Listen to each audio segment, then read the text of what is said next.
Hello everyone, and welcome to another edition of our video newsletter. In this video I want to talk to you about the whole concept of dismissing a Marchman Act petition. So as I've talked about in other videos, the Marchman Act here in Florida is an involuntary commitment statute for substance use and co-occurring mental illness, and as such there's two parts to it. The first part being the assessment period and the second part being the treatment period.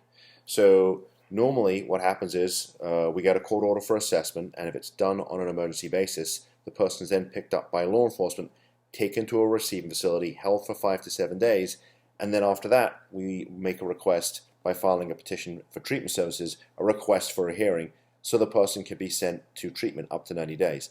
Now there have been occasions where we get to part 2 of the Marchman Act, the treatment section of the statute, and the family will say to me, listen, my loved one's in treatment now, can we leave this case pending while they're in treatment? In other words, let's allow them to go voluntarily, but maintain that safety net, so if we need to go back to court, we can.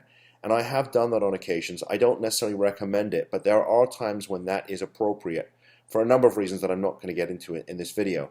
But as long as the case remains pending and we keep the person in treatment for up to 90 days, then at the end of the day, we've sort of accomplished what we needed to accomplish. Okay, I don't recommend that, but there have been times where, for reasons, I've done that.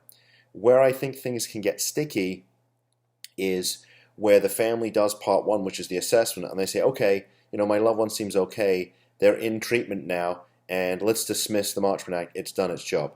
And I would tell you that I disagree with that. And I mean, look, as a lawyer, I will always follow clients' instructions for the most part.